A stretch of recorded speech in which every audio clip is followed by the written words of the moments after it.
Hallelujah. यहाँ पर दाऊद ने एक प्रार्थना की है और ये प्रार्थना जो है वो पाप क्षमा के लिए प्रार्थना है।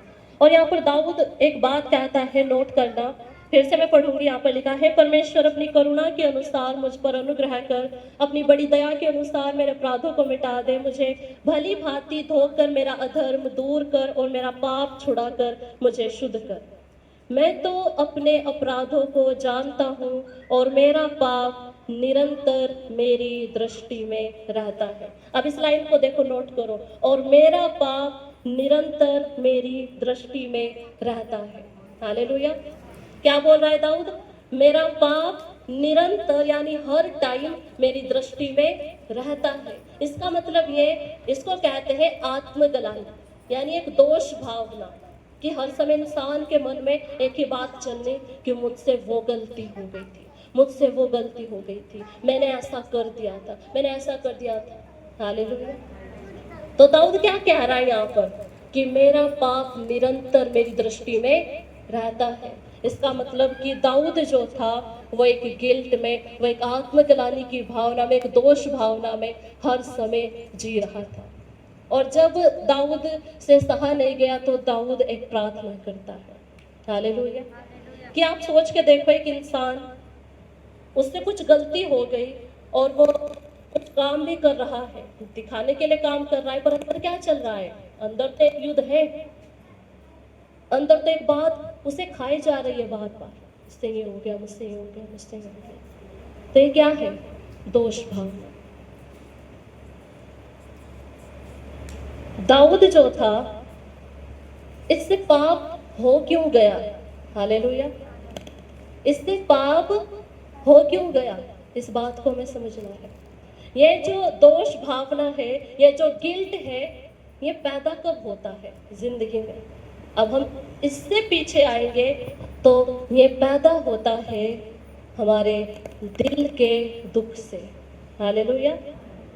दोष भावना जीवन में कब पैदा होती है? दिल के दुख से, मन के दुख से। इसलिए दाऊद कह रहा है ना, प्रभु टूटा मन तेरे निकट क्या है? एक बेहतर बलिदान। हालेलुया। ना तो सोना चांदी, ना कोई भेड़ बकरा, कुछ नहीं, लेकिन अगर आज मेरा मन टूटा हुआ है और मैं टूटा मन तुझे देता हूँ प्रभु, तो मेरा टूटा मन तेरे निकट एक योग्य बलिदान है, एक बेहतर बलिदान है। आज हो सकता है आप लोग भी अपनी जिंदगियों में किसी तरह की दोष भावनाओं में हो सकते हैं, किसी तरह का दुख आप लोगों के जीवन में भी हो सकता है, और आज प्रभु आप लोगों को भी आजाद करना चाहते हैं। हालेलुया। आज परमेश्वर आप लोगों को भी आजाद करना चाहते हैं। देखिए, दाऊद के जीवन में ये समय आने की, एक दोष भावना आने की शुरुआत कहाँ से हुई? ये शुरुआत हुई दाऊद की शादी से। हालेलुया। ध्यान से सुनना है प्रभु के वचन को।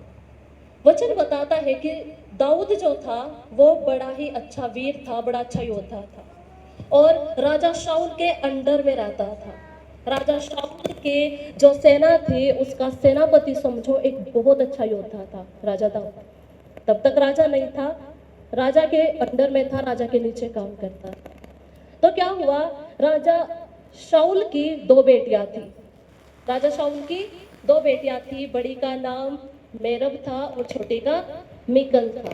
तो शाऊल जो था वो मन ही मन दाऊद से चिढ़ता था, क्योंकि शाऊल को यह पता था कि मेरे बाद परमेश्वर ने इसी को राजा बनाने की ठान ली है, प्रभु मुझे हटाएगा और मेरी जगह पर दाऊद को राजा बना देगा।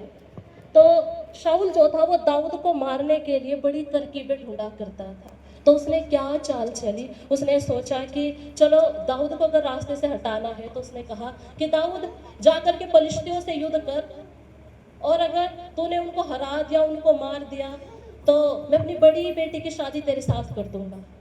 तो दाऊद कहता है कि मैं क्या चीज़ हूँ, मैं तो कुछ भी नहीं हूँ कि मैं राजा का दामाद बन जाऊँ, मैं तो कुछ भी नहीं, मेरे में तो कोई भी ऐसी खूबी नहीं है, ऐसा दाऊद कहता है। तो दाऊद क्या था? दाऊद जाता है, पलिश्तियों के साथ लड़ता है, उनको हरा देता है और विजयी होता है। अब क्या क्या, राजा शाऊल अपनी बात से मुकर गया और अपनी बड़ी बेटी की शादी किसी और से कर दी। इस पर भी दाऊद कुछ नहीं बोला। इसके बाद राजा शाऊल की जो छोटी बेटी थी मिकल, वो दाऊद से प्रेम रखती थी, ऐसा वचन बताता है। जो मिकल थी वो राजा दाऊद को पसंद करती थी। तो जब शाऊल को ये बात पता चली तो शाऊल ने सोचा कि चलो ये तो और भी अच्छा है, मैं अपनी छोटी बेटी की शादी दाऊद से कर दूंगा। फिर से वही चैलेंज, फिर से वही चुनौती दाऊद के सामने रखी कि अगर तू ऐसा ऐसा करेगा तो मैं अपनी छोटी बेटी की शादी तेरे साथ कर दूंगा। दाऊद गया और फिर से विजयी होकर आ गया और दाऊद की मिकल के साथ में शादी हो गई। हालेलुया। दाऊद जो था उसकी मिकल के साथ में शादी हो गई। तो ये दोनों पति पत्नी बन गए, सब अच्छा हुआ। लेकिन इसके बाद राजा शाऊल जो था वो दाऊद से और भी ज्यादा चिढ़ने लगा। हालेलुया। और भी ज्यादा चिढ़ने लगा और तब उसने क्या किया, अपने गुस्से को राजा शाऊल बर्दाश्त नहीं कर सका। और देखो, उसने ये नहीं सोचा, वो इतना अंधा हो गया जलन में, नफरत में, कि अपनी ही बेटी का घर वो उजाड़ने जा रहा है, लेकिन उसके दिमाग में कोई भी बात आ ही नहीं रही है।